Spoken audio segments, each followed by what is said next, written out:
Video biri kugurwa. Yego se? Video ni 5 ku muhanda kabisa abarara bari kuzicuruza. Abantu cyaza utunza abahungu benshi mu mujyi wa Kigali hatayamano. Ariko tudashuka abantu burya nta mafaranga abaho umuntu atakizigama. Nuko tuba dufite ibitekerezo bifite ukundi kuntu byayobye. Ariko ubusanzwe nta mafaranga abaho umuntu atakizigama. Kuko burya umuntu ashobora no kuguha amafaranga arayaguhaye ngo ujye kugura agacupa. Nubundi nayo ukayizigama. Yaragara wayizigama. Ndagusoje wowe ufunguye iyi video. Imana iguha umugisha kandi amahoro y'Imana akomeze kubana nawe. Ni by'agaciro cyane ndetse ni byo kwishimira. Turanezerewe cyane kuba uyu mwanya udukurikiranye. Nitwa Kwitonda Pride nk'ibisanzwe. Iyi yitwa The Pride Jungle. Kanda subscribe niba rugambero hageze. Nimba usanga uhari nukuri ndagusabye dukorere share. Fata iyi video kanda kuri share uyitishyira kuri WhatsApp status yawe. Ni ibintu byoroshye nukuri, reka dufate nk'amasegonda 30. Oya, amasegonda 5. Utarakanda subscribe ayikande, nuwakanye subscribe akoreshe. Asigaye dukomeze. Amasegonda 5 yo gukanda subscribe. Okay, murakoze cyane, Imana ibahe umugisha. Rero uyu munsi nkuko mubibona nakiriye umuntu ukomeye cyane. Tugiye kuganira muri uyu mwanya. Turamara umwanya utari munini cyane, ntago tubarambira, ariko turagira bike tuganiraho ubuzima busanzwe, imyidagaduro ndetse n'ibindi. Mbere na mbere ndagira ngo mumfashe tumuhe ikaze kuri The Pride Jungle kugira ngo agire ibyo atubwira. Mbere na mbere umeze ute? Ewana ni fresh kabisa. Biracamo ntarebe. Biracamo neza ibintu ni bro. Wicarire witoreza kabisa, sound yo ndabizi meze neza nta kibazo. Ahangase kari mu rugo. Ni mu rugo. Rero hari umuntu ukubonye bwa mbere uko byamera kose watangira umwibwira. Hari n'undi ushobora kubera kubonye ikindi gihe ariko akabata kwibuka. Akabatanyibuka. Watangira wibwira abantu. Kevin nkuremo ingofero mbibwire se. Sinzi niba ari ngombwa ariko ntacyo. Ari ngombwa ariko nyine banyita Kevin. Yego. Tukunda kubana cyane kuri icano nyine kugira ngo tujye dukora ibiganiro by'imyidagaduro. Tubaha akarongo ka showbiz. Nuko nkuko bintu bimeze. Yitwa The Pride Jungle. Ari abantu batari bimenyereye. So umeze neza ariko? Shani neza mu buzima bwa buri munsi ibintu biragenda. Ibiceri biri kuboneka? Ibiceri ni gake ni ibisanzwe Kigali buri mujene wese arabizi. Nibyo kurya gusa nta bindi ntari n'iterambere. Ni asuru kwizigama biracyariho. Kandi ribyo leta ihora idushishikariza. Nibyo ni nabyiza ku muntu ubikora we nabikomeza ugifite uburyo. Kutwena nyine abamwe nta buryo bagifite ariko nanjye uburyo ndabufite kabisa. Hari igihe ujya uvuga uti munsi ndi bwizigamire. Biterwa iyo igifu gihaze urizigama. Ni sawa cyane. Kwizigama ni sawa cyane, hari igihe bigera igihe utari kubasha gukorera ayo mafaranga twatundi wizigamye tukakorwanaho. Ariko hari n'ikindi kintu kibaho umuntu akizigama. Igihe cyagere hari nk'ukuntu uvuga ati ngiye nizigamye amafaranga ko urabona nk'iki gihe ni icy'iminsi mikuru turi kusatira. Nk'abantu rero bari kwizigama ubu bari kwizigamira iminsi mikuru. Yego. Bari kuvuga ati iminsi mikuru itinze kugera yose nyanywere nyamare. Kuko bari mu buryo butandukanye. Sinzi niba mbyumva neza ariko ntago bikwiriye ko umuntu yavanga ngo ku minsi mikuru nzayanywera nyamare. Wenda ngereka nkubaza ikibazo cy'amatsiko. Wowe ayo wizigama ku giti cyawe nyine ku ruhande rwa nka Pride. Wowe ubona uri kuyashakira focus. Yizigama yavuye he? Ntago nizigama. Ayo wakoreye. Ntago nizigama. Kareka. Nyine mbona utwo kurya mita ntumara. Ariko ubu ni Kigali baricakira bajya mu kabari ubwo nawe wabaye nkabo. Nanjye nduwe. Nawe uruwe. Ariko umunsi nanjye nzaricakira nzajya nizigama. Umunsi uzarigura byanyabyo ariko ntinabyo man. Nese wakorera 10,000 ku munsi ukizigama ngahe. Ariko tudashuka abantu burya nta mafaranga abaho umuntu atakizigama. Nuko tuba dufite ibitekerezo bifite ukundi kuntu byayobye. Ariko ubusanzwe nta mafaranga abaho umuntu atakizigama. N'ubu ngubu ndimo ndabyiga mu minsi iri imbere. Kuko buriya umuntu ashobora no kuguha amafaranga arayaguhaye ngo ujye kugura agacupa. Nubundi nayo ukayizigama. Yaragara wayizigama. Buriya batazafasha ngo ubonye 100,000 bizira rimwe ngo urabyizigama. Ntago bishoboka. Birashoboka. Umuntu ashobora ati noneho ngiye buriya amafaranga mabi ni amafaranga ubona ari menshi. Umuntu yabwira ati kangushyireho 2 unywa agacupa ugahita unywa agacupa k'igihumbi ikindi gihumbi ukakizigama. Ntago bibaho. Icyo gihumbi ikizigamye n'ubundi ukizigamiye ejo nicyo ukoresha.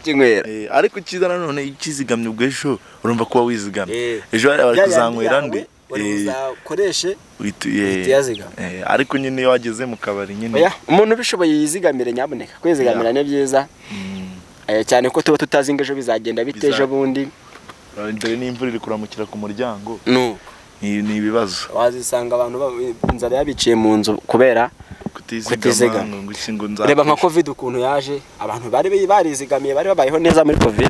Nahemo nabo abantu byagiye ibibazo rero nyine nibyo nkubwira bari hekenya batavuga atehwana badatekereza ngo ejo abantu yabayeho neza rwose muganira avuga ati ngiye kiragiye cyageze konte yanjye byibushye ifite n'amatama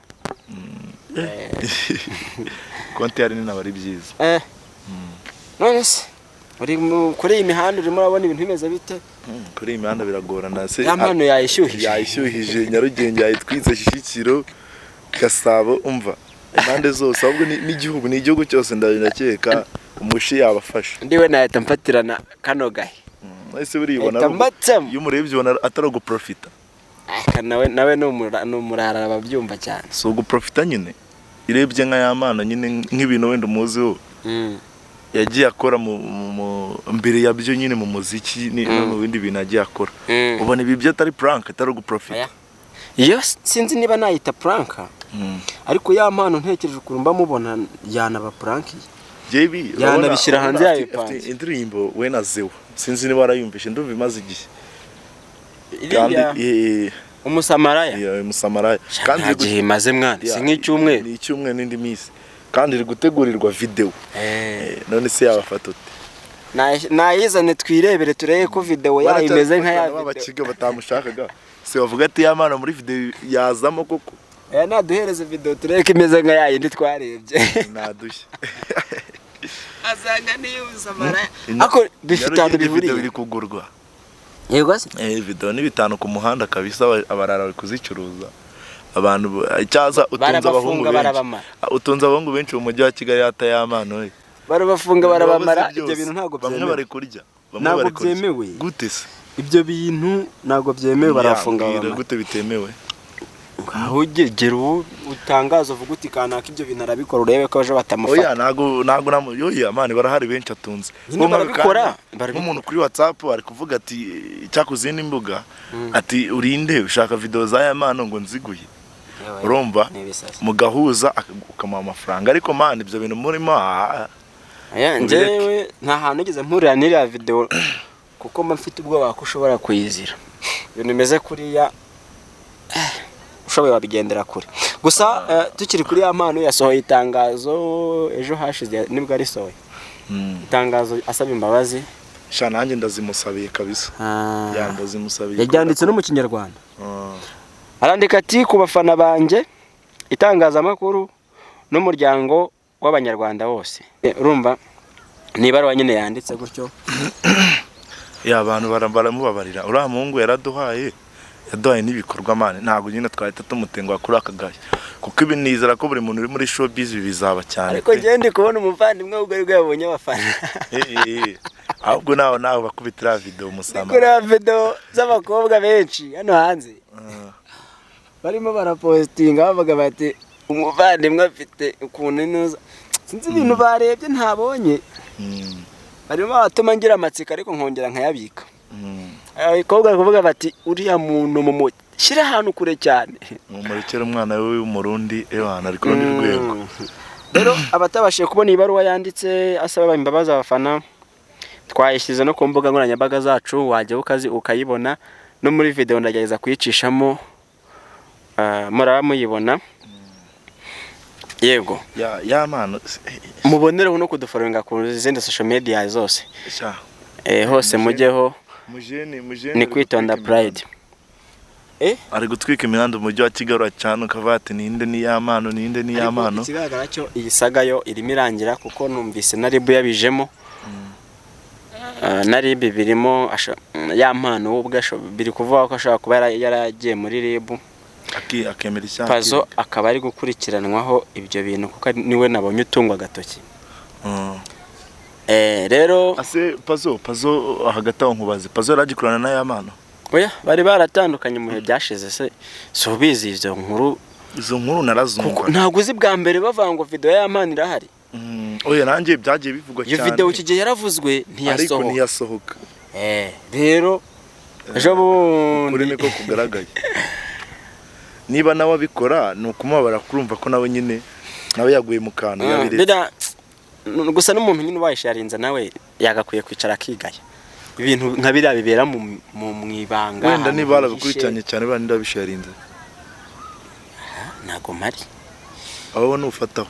Kuko urumva ko King Pazo King nako Pazo uriya Pazo. Ndi kumwitanya na King Pazo King Pazo. Bitwa ba Pazo niyo mpamvu nyine ashaka kuja. Urumva Pazo we hari ahantu yaragifite nyine ahurira na ya mana. Babivuga kwinshi.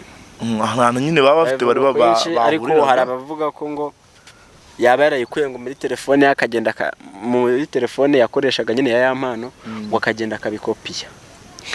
Abandi bakavuga ko ngo ishobora kuba byarikodinzwe na telefone noneho indi telefone irimo iCloud ihuye na ya telefone igahita ibidownloadinga nyine automatically igahita bijya muri iyo telefone ye. King Pazo katabikora mana. Rero umubizi gute se? Aya Pazo ramujene ntago navuga ngo yabikora sinanavuga ngo ntiyabikora. Umuntu buriya uzi impamvu batajya bavuga ngo umuntu n'intwari akiriho se. Buriya baba biteze ko anytime isaha ko izaha umuntu yagutengo. Umuntu buriya ushaka kubona ngo umuntu afite ibintu bya danje ari umuntu urenze. Ijaka kora ikosa ritori tugatubona ni umunyamafuti wa danje. Ukatibaza se rero niyo mpamvu nta muntu bajya bagira intwara akiriho. Iyo yapfuye atabaga bati ubutware bwe ngo yarabukipinze. Ariko akiriho shaka guhita gutengo ukavuga ati se bo bya bintu byose ko mbona bipfuye ubusa. Ibanga ubundi yo wapfuye barimize. Nuko ko yameze. Rero ya mpanda cyeka saga ishaka kubigiye kurangira kabisa. Kubera ari uburyo yasabye imbabazi ahubwo tugiye kwiyumvira imiziki cyane ashaka kuba nicyo gihagiye gufata hit ahubwo ngiye uko mbibona. Ya nabakoranisha bana muti depression man afite ishaza nawe riragiye kujya bahana umuziki ishaza n'agahinda hanze. Rero muvandimwe niyo Bosco abakoze ikiganiro ntakibonye kwa Tayikuni. Abaragero kwa Tayikuni bakora ikiganiro.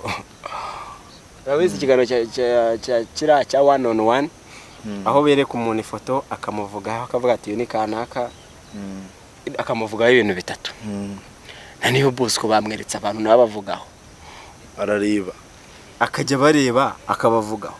Uri kubyumva uti arareba neza arahunyeza gute se? Arahunyeza gutyo nyine ahumiriza nareba. Ushatse baka imyaka yose bamaze we na Irene batubeshaga. Ni prank. Nje subwo bintu nje nicaye nditegereza. Ndongera nsubiramo ngo nshake ahantu biri kunyoberera nkahabura. Ndavuga ni menyere ngewe washonje. Do. Yaba ko video konyine. Wasanga kuya. Abuzi nabo twazinda mukwereka imumenye uvuga izina rye warangiza ukamuvugaho ibintu bitatu. Tubikore? Naripi. Niyo muntu ninde?